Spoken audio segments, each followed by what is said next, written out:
ధ్యాయేత్ పద్మాసనస్థాం వికసితవదనాం పద్మపత్రాయతాక్షీం హేమాభాం పీతవస్త్రాం కర్కలదలసద్ధేమ పద్మాం వరాంగీం సర్వాలంకారయుక్తాం సకలమభయధాం భక్తనమ్రాం భవానీం శ్రీవిద్యాం సకలసునుతాం సర్వసంపత్ప్రదాత్రీం. ఓం శ్రీ బెజవాడ కనకదుర్గాదేవ్యై నమ.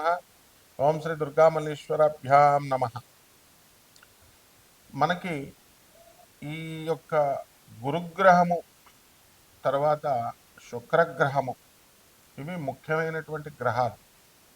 గురుస్థానంలో మనకి ఉండాలన్నా లేకపోతే ప్రతి మనిషి కూడా పరువుగా జీవితంలో బ్రతకాలన్నా పేరు ప్రతిష్టలతో పాటు భూలోకంలో ఉన్నటువంటి సకల సంపదలు అనుభవించాలన్నా కార్లు మేడలు ఇలాగా విల్లాలు కొనాలి, ఉద్యోగాలు మంచిగా రావాలి ఇలా అనుకుంటారు కదా. ఈ రెండు గ్రహాల్లో కంపల్సరీ వీటి యొక్క అనుగ్రహం మనకు ఉండాల్సిందే.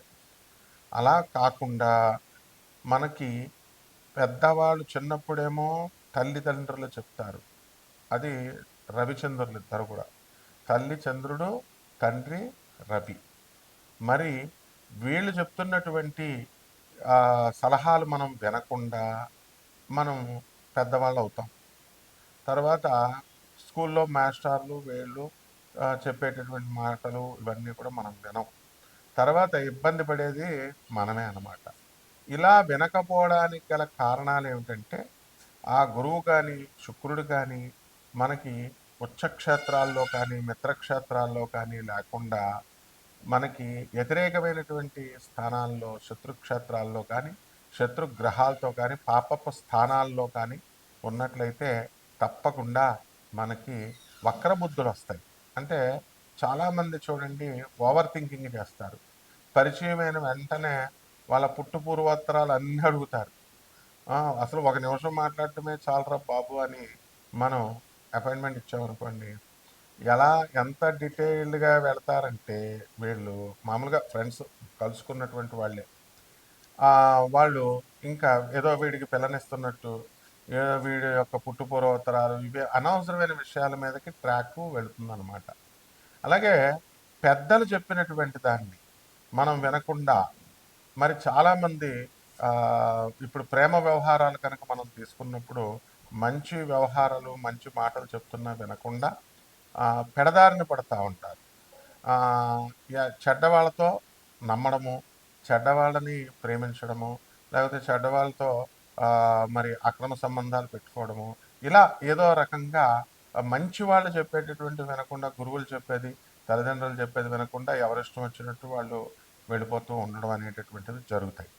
దీని అంతటికీ కూడా మనకి ఈ ఏమిటి పర్యవసానము అంటే లాస్ అవుతాం మనం, అందులో డౌట్ లేదు. కానీ ఎలాగా అంటే శని శని ఆకర్షిస్తుంది అనమాట.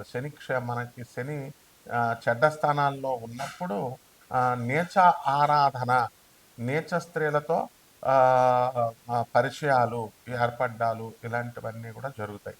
ముఖ్యంగా ఒక మనిషి డెవలప్ అవ్వాలి అంటే మంచి వాళ్ళతో తిరగాలి, స్ట్రైట్ థింకింగ్ ఉండాలి.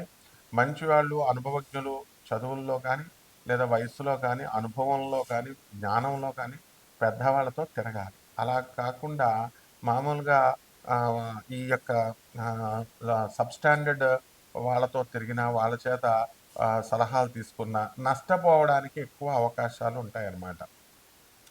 అలాగే ఈ శని నీచక్షేత్రాల్లో ఉన్నప్పుడు నీచ శక్తుల్ని అంటే మనిషి కంటే కూడా హయ్యర్ ఎనర్జీస్ అంటే దేవతలు, యక్షులు, కిన్నర్లు, కింపురుషులు ఇలా మనకి మంచి చేసేటటువంటి వాళ్ళు. ఇంకా క్రిందకి వెళ్ళేటటువంటి నీచ శక్తులు ఏంటంటే క్షుద్ర శక్తోపాసన, కర్ణపిశాచి విద్యలు ఇలాంటివన్నిటికి కూడా ఆకర్షితులవుతారు. మనం కర్ణాటకలో ఆ మధ్యకాలంలో చూసాం, ఒక వ్యక్తి ఫోన్ నెంబర్లతో సహా అన్నీ చెప్తున్నాడని. అది కర్ణపిశాచి స్వాధీనమైనప్పుడు అవన్నీ మామూలుగా చెప్తాయి. అవి పెద్ద విద్య కాదు, అది మీరు కూడా చేసుకోవచ్చు, ఎవరికి కావాల్సిన వాళ్ళు చేసుకోవచ్చు. అయితే అలాగే పశ్చిమ గోదావరి జిల్లాలో మనకి దువ్వ దగ్గర రెడ్డిచెర్ల సిద్ధాంత గారి పెద్ద పేరు అనమాట. ఆయన కూడా ఏదడిగితే అది మీ జేబులో ఉన్న డబ్బులతో సహా ఎంత ఉన్నాయో అంత చెప్పేవారు. అలా ఇవన్నీ వినడాలు కానీ ప్రాక్టికల్గా వెళ్ళినటువంటి వాళ్ళకి అనుభవాలు. కాబట్టి ఈ ఇప్పుడు టాపిక్ ఏమిటంటే, ఈ చెడ్డవాళ్ళతో మాట్లాడటము, చెడ్డ తల్లిదండ్రుల మాట వినకపోయినా, గురువుల మాట వినకపోయినా ఏమవుతుందంటే, కర్ణపిశాచి లాంటి శక్తులు కొన్నుంటాయి. అదే నెగెటివ్ ఎనర్జీస్ అంటాము. అవి మనల్ని మనం పిలవకుండానే అవి మన దగ్గరికి వచ్చేస్తాయన్నమాట. అంటే దానికి పెద్ద ఉపాసన చేయాల్సినటువంటి అవసరం లేదు. జస్ట్ ఒక 4 సార్లు, 5 సార్లు ఆ పేరుని మనం ఉచ్చరించినంత మాత్రాన్నే చెడుని చాలా తొందరగా వచ్చేస్తది మనకి. మంచి రావాలంటే కొన్ని సంవత్సరాలు పేరు తెచ్చుకోవాలి. అలాగా తెచ్చుకున్నటువంటి పేరు ఒక్క క్షణంలో పోవాలి అనుకుంటే, ఒక్క చెడ్డ పని, చెడ్డ ఆలోచన చాలు. అలా ఈ యొక్క దరిద్ర దేవత అనండి, లేకపోతే ఈ నెగెటివ్ ఎనర్జీ అనండి, ఇవన్నీ కూడా మనకి వెంటనే ఆకర్షమైపోతాయన్నమాట. అయిపోయి మనం ఎదుగుదలకు అడ్డొస్తాయి. వక్ర మార్గాల్లో మనం అక్రమార్జితమైనటువంటి సంపాదన వీట్లి మీద దృష్టి పెడతాం. అలాగే ఈ కర్ణపిశాచి విద్యలో ఉన్నటువంటి గొప్పతనం ఏమిటంటే, మనకి ఏదడిగితే అది చెప్పుద్ది. కానీ అనవసరంగా 24 అవర్స్ చాటర్ బాక్స్ లాగా వాగుతూనే ఉంటుంది. మీరు వినే ఓపిక కావాలి అని పెద్దలు అంటూ ఉంటారు. అంటే ఏంటంటే చెడ్డవాళ్ళు ఎప్పుడు కూడా నువ్వు వినేదాకా కూడా వాళ్ళు వాటి ట్రాప్‌లోకి మీరెళ్ళే దాకా ఏదో ఒకటి చెప్తానే ఉంటారు. అందువల్ల మంచి జ్యోతిష్కులు చూడండి, మా గురువుగారు మధుర కృష్ణ శాస్త్రి గారు ఎక్కువ మాట్లాడేవారు కాదు. ఎవరిదైనా చార్ట్ చూస్తే ఒక క్షణం చూసి, ఆ! బావుంది. అదే బాలేదంతే. 2 ముక్కలు చెప్తారు. అలా కాకుండా ఇది అదని చెప్పేటటువంటి వాళ్ళంతా కూడా చాలామందిని మనం చూస్తున్నాం. ఈ డైరెక్ట్ వాళ్ళు సబ్జెక్టు, ప్రిన్సిపల్, డిసిప్లిన్. జ్యోతిషం అంటే ఏంటంటే డిసిప్లిన్ అనమాట. కాబట్టి మన ఫ్యూచర్ అనేటటువంటిది డిసిప్లిన్ ఉంటేనే మనకి అబ్బుతుంది. ఇప్పుడు ఈ యొక్క శుక్రగ్రహం ఉంటే మనకి భార్య కావాలా, పిల్లలు కావాలా, ఆ తర్వాత ఈ యొక్క సంపాదన కావాలా, వాళ్ళని పెంచాలా, కార్లు కొనాలా, బిల్డింగ్లు కట్టాలా, ఏదో భౌతికమైనటువంటి ఇది ఒక డిసిప్లిన్డ్‌గా మనకి ఆ సంపద కావాలి అని ప్రేరేపిస్తుంది. అలా కాకుండా మనకి శుక్రుడు కనుక శత్రుక్షేత్రాల్లో ఉన్న శత్రుగ్రహాలతో కలిసిన కాముకుడైపోతాడనమాట. అంటే ఓవర్‌గా. కాబట్టి ఈ శుక్రుడు మనకి శత్రుక్షేత్రాల్లో ఉన్నప్పుడు ఏదో ఒక ఆశన, దురాశను కల్పిస్తా ఉంటాడు. అంటే ఇప్పుడు ఒక ఇల్లు కొన్నవాళ్ళు 2, 3, 4 కొనాలని. అలాగే ఒక భార్య ఉన్నటువంటి వాళ్ళు 2, 3 ఇట్లాగా అక్రమ సంబంధాల మీద మనసు వెళ్ళడము, అనవసరమైనటువంటి పరిచయాల మీదకి మనసు వెళ్ళడము ఇలాగా ప్రేరేపిస్తా ఉంటాడు. అందువల్లనే దీనికి వయసుతో సంబంధం ఉండదు. చిన్న వయసు నుంచి కూడా మరి స్కూల్ గోయింగ్ దశప్పటి నుంచి కూడా తల్లిదండ్రుల మాట వినకపోవడము ఇవన్నీ కూడా శుక్రుడు చేస్తా ఉంటాడు. కాబట్టి మనకి ఎవరైతే ఈ ఒక క్రమశిక్షణ అనేటటువంటిది ఉండి, కేవలము వెరీ సిస్టమాటిక్‌గా లైఫ్‌ని లీడ్ చేసేటటువంటి వాళ్ళు మాత్రమే లైఫ్‌లో సక్సెస్ అవుతారు. ఓవర్ థింకింగ్, ఓవర్ అనలైటికల్‌గా మనం ఆలోచించేటటువంటి వాళ్ళు ఎప్పటికీ కూడా బాగుపడరు. ఇది శుక్రుడు చేసేటటువంటి ఆహ్, యాంటీగా ఉన్నప్పుడు శుక్రుడు సరైనటువంటి స్థానాల్లో లేనప్పుడు చేసేటటువంటిది. ఎంతసేపు కూడా కష్టానికి ఓర్చకుండా సుఖాలు కావాలి అని వెంపర్లాడేటటువంటి వాళ్ళంతా కూడా ఈ కేటగిరీలోకి రావడం జరుగుతుందనమాట. కాబట్టి మనం ఏం చేయాలి? ఇటువంటి నీచమైనటువంటి స్త్రీలతో పరిచయాలు అనే కాకుండా శాస్త్రం ఏం చెప్తుందంటే, నీచ శక్తుల యొక్క ఆరాధన మీదకు మనసు వెళుతుంది. అదే కర్ణపిశాచి. అంటే క్షుద్ర శక్తులని, మ్యాజిక్స్ అని, ఇప్పుడు కొంతమంది విభూతులు సృష్టిస్తారు, శివలింగాలు సృష్టిస్తారు, ఏవేవో ఇలా రూపాయి కాయిన్‌లు ఇలాగా వేయడాలు, ఇలాగ విభూతులు సృష్టించడం, ఇలా పెద్దవాళ్ళ దగ్గర లేకపోతే ప్రజల దగ్గర గారడీ విద్యలంటారు వీటిల్ని. దీనంతటికి కూడా ఈ విద్యలు రావడం పెద్ద గొప్ప కాదు. ఈ కేవలం ఒక 7, 8 రోజుల్లో వచ్చేస్తే చేసి చూపించినటువంటి వాళ్ళు చాలామందున్నారు. అందువల్లనే ఇప్పుడు మనం ఎక్కడైనా సరే ఏ బాబా అయినా, ఏ స్వామీజీ అయినా ఇలాంటి గారడీ విద్యలు చేస్తున్నారన్నా, ఏ మంత్రగాళ్ళైనా చేస్తున్నారనన్నా వీళ్ళంతా కూడా ఈ కేటగిరీకి చెందినటువంటి వాళ్ళు. అంటే శని వాళ్ళకి నీచ స్థానంలో ఉండి ఆ శక్తులు ఆకర్షిస్తా ఉంటాయి. అందువల్ల గృహస్థ ధర్మంలో ఉన్నటువంటి వాళ్ళకి ఎంతసేపు కూడా గురుడు, శుక్రుడు మంచి స్థానాల్లో ఉండాలి. అప్పుడు మాత్రమే మనం ఒక క్రమబద్ధంగా మనం జీవితాన్ని మనం వెళ్తాం అనమాట. ఈ అక్రమ సంబంధాలు పెట్టుకొని అనవసరంగా భార్యాపిల్లల్ని బాధ పెట్టడము అనేటటువంటిది అప్పుడు వాళ్ళకి రియలైజ్ అవుతారు. అంతేగాని మనం ఎన్నో ఉపన్యాసాలు చెప్పినా, ఎంతమంది బంధువులు, మిత్రులు చెప్పినా కూడా వినరు. అందువలన ఈ రకంగా మనము చేయడం కోసం ఈ యొక్క గురు శుక్రులు అలాగే రవిచంద్రుల యొక్క ఇవన్నీ కూడా మనకి సహాయం చేస్తాయి. కాబట్టి మన ఇవన్నీ కూడా కోటాను కోట్ల మందికి కామన్ ప్లాట్ఫారం మీద ఈ గురు శుక్రాలు ఈ రవిచంద్రులు వీళ్ళంతా కూడా ఏ విధంగా ప్రభావితం చేస్తాయి అనేటటువంటిది కోటాను కోట్ల మందికి కామన్ ప్లాట్ఫారం మీద మనం చెప్పడం జరుగుతుంది. అలా కాకుండా ద్వాదశుల వారి అందరికీ కూడా అలా కాకుండా వ్యక్తిగత జాతకాలు మీరు తెలుసుకోవాలి అని అనుకున్నప్పుడు వ్యక్తిగతంగా మనకి గురుడు ఎలా ఉన్నాడు, శుక్రుడు ఎలా ఉన్నాడు, అసలు ఏం రిజల్ట్స్ ఇస్తున్నాయి, మనము ఈ యొక్క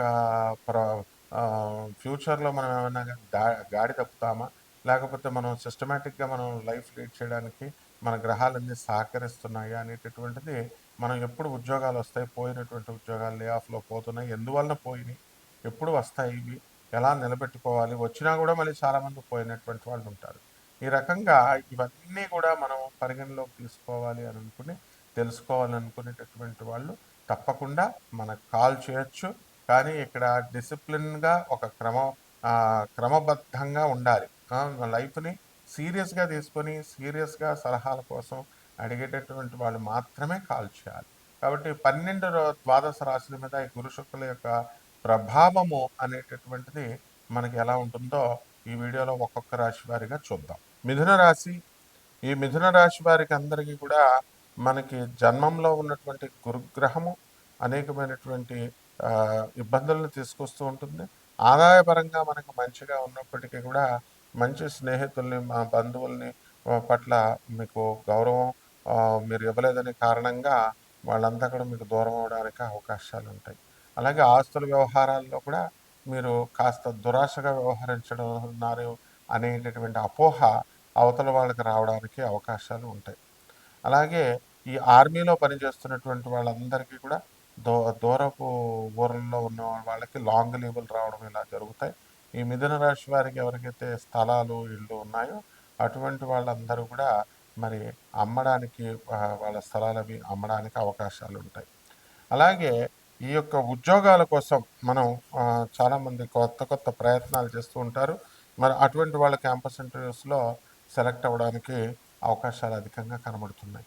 ఇక ఉద్యోగాలు ఫారెన్లో ఉండి మాస్టర్స్ డిగ్రీ కోసం వెళ్ళి ఉద్యోగాలు రావట్లేదండి, మరి స్టూడెంట్స్గా ఉన్నప్పుడు కూడా మనం వర్క్ పర్మిట్లు ఇవి రావట్లేదండి అని బాధపడేటువంటి వాళ్ళకి ఒక దారి ఏర్పడుతుంది. అలాగే లే ఆఫ్ల్లో సీనియారిటీ ఉన్నప్పటికీ కూడా చాలామందికి ఉద్యోగాలు కోల్పోయినటువంటి వాళ్ళు ఉన్నారు. సాఫ్ట్వేర్ జాబ్లు అవన్నీ ఫారిన్ కంట్రీస్లోను, ఇండియాలో ఎంఎన్సీస్లో అక్కడ వాళ్ళకు కూడా కాస్త ఎదుగుదల అనేటటువంటిది కనబడుతుంది. కాబట్టి త్వరలో మా జాబులు రావడానికి అవకాశాలు అనేటటువంటివి ఉన్నాయి. గత ఎక్స్పీరియన్సెస్తో మేము చెప్తున్నాం. రాదండి అని చాలా మా బుర్రలు తినేస్తూ ఉంటారు అనమాట. వస్తాయమ్మా అన్నా కూడా ఆ తర్వాత చెప్పిన తర్వాత ఒక 10 రోజులకో 15 రోజులకో నెలకో ఉద్యోగాలు రావడం అనేటటువంటివి జరుగుతాయి. కాబట్టి మీరు ముందు సందేహాత్మ వినశ్యతి, సందేహాత్మకమైనటువంటి మనసుతో ఇతరులని మీరు చూడొద్దు. అలాగే ఎవరితో మాట్లాడినా అందరిలాగా నార్మల్గా ఉండండి. అప్పుడు మీకు అందరూ కూడా ఫర్ అవ్వడం జరుగుతుంది. ఇకపోతే వ్యవసాయము, ఈ బొటిక్కులు, తర్వాత ఫెర్టిలైజర్స్ ఇలాంటి కంపెనీస్ నడుపుతున్నటువంటి వాళ్ళు, షాపులు నడుపుతున్నటువంటి వాళ్ళ ఆదాయాలు పెరగడానికి అవకాశాలు ఉంటాయి. అలాగే ఎలక్ట్రానిక్స్, సేల్స్, సర్వీసెస్ ఈ బిజినెస్లు చేస్తున్నటువంటి వాళ్ళు కూడా బ్రహ్మాండంగా ఉంటుంది. అయితే ఈ యొక్క మిథున రాశి వారికి బంధువుల నుంచి, ఆడపడుచుల నుంచి, అత్తగారుల నుంచి కాస్త ఇబ్బందులు పెడుతున్నారు అత్తంటి వారు అనేటటువంటి అపోహ మీలో ఉంటుంది. ఆ పరిస్థితుల్లోనే వాళ్ళు కూడా ప్రవర్తించడం అనేటటువంటివి జరుగుతాయి. అయితే మీ భర్త వాళ్ళకి డబ్బులు పంపించేస్తున్నారండి అనే బాధ ఉంటుంది. ఇవన్నీ కూడా విరుగుళ్ళు మనకి పరిహారాల ద్వారా మనం చూద్దాం. నేను చెప్తాను ఈ వీడియోలో. పరిహారాలు. ఈ రాశి వారందరూ కూడా మనకి రావి చెట్టు చుట్టూ ప్రదక్షిణాలు చేసుకోండి. ఓం శనేశ్వరాయ నమః అంటూ ప్రతిరోజు కూడా 108 సార్లు ప్రదక్షిణలు చేయాలి. అలాగే మేడి చెట్టు దగ్గర అనఘా అమ్మవారు, అలాగే స్వామివారు గురుదేవులైనటువంటి దత్తాత్రేయ స్వాముల వారు కొలువై ఉన్నారు 64 యోగిని గణాలతో. మరి అందువలన ఆ యొక్క ఈ మేడి చెట్టుకి అత్తి చెట్టు అని అంటాం. ఈ చెట్టుకు నీళ్లు పోస్తూ చక్కగా దిగంబర దిగంబర శ్రీపాదవల్లభ దిగంబర దిగంబర దిగంబర బ్రహ్మ విష్ణు మహేశ్వర దిగంబర దిగంబర దత్తగురు దిగంబర అంటూ వీళ్ళందరూ కూడా మేడి చెట్టు చుట్టూ ప్రదక్షిణాలు చేయాలి. అలా చేయలేనటువంటి వాళ్ళు ఇంత పెద్ద మంత్రం అనుకుంటే ఓం దత్తాత్రేయాయ నమః అంటూ చేసుకోండి. అలాగే ఈ రాశి వారికి అందరికీ కూడా మనము గురు చరిత్ర పారాయణ మీరు అధికంగా చేయాల్సినటువంటి అవసరం ఉంది. మన పారాయణ చేయడం వల్ల మీకు చక్కగా గురు శుక్రులు ఇద్దరు కూడా బ్రహ్మాండంగా కనెక్ట్ అవుతారు. అలాగే శుక్ర జపం చేసుకోండి, శుక్ర స్తోత్రాలు చదవండి. శుక్రుడికి కిలోంపావు బొబ్బర్లని తెలుపు రంగు వస్త్రాలను ఇచ్చి పేద బ్రాహ్మణులకి శుక్రవారం నాడు ఉదయం 6 గంటలకి దానం చేసుకోండి. అలాగే దశమహావిద్యల్లో ఒకటైనటువంటి కమలాత్మిక అమ్మవారి యొక్క హోమాన్ని మీ ఇళ్లలో జరిపించుకోవడం ద్వారా మంచి ఫలితాలు మీకు రావడం జరుగుతాయి. అలాగే తామర పుష్పాలతో ఓ మహాలక్ష్మి నమః అంటూ తామర పుష్పాల పూజ చేసుకోండి. అలాగే హోమం కూడా మహాలక్ష్మి హోమం కూడా చేసుకోవచ్చు. అలాగే చక్కగా ఈ యొక్క తులసి కోటలో తులసికి కొత్తది వేసుకొని చక్కగా ఆ అమ్మవారికి పూజలు చేయడం ద్వారా తులసి అమ్మవారికి బ్రహ్మాండంగా మీ యొక్క భవిష్యత్తు అనేటటువంటిది ఉంటుంది.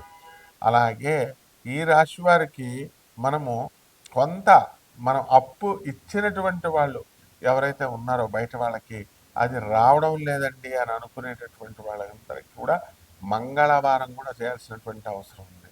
అయితే మంగళవారం నాడు డైరెక్ట్గా మీరు ఓం సుబ్రహ్మణ్యేశ్వరాయ నమః అంటూ మీరు చేసుకోవాలి. ఓం మురుగన్ అని చెప్పో లేదా ఓం శరవణ భవ అనేటటువంటి మంత్రంతో. అంతేకాదు ఈ రాశి ఇవన్నీ కూడా పరిహారాలు ఎప్పుడు యోగిస్తాయంటే కేవలం పూజలు చేస్తుంటే యోగించడం పూర్తిగా. Service to humanity is real service to God అని చెప్పి స్వామి వివేకానంద చెప్పారు. కాబట్టి ఎట్టి పరిస్థితుల్లో కూడా మనము పేదవారికి, అనాథలకి, సాధువులకి, తర్వాత ఈ యొక్క వికలాంగులకి మీరు దాన ధర్మాలు చేసుకోవడం ద్వారా మీకు బ్రహ్మాండంగా ఈ యొక్క జాతకం అనేటటువంటిది ఉంటుంది. శుభమస్తు.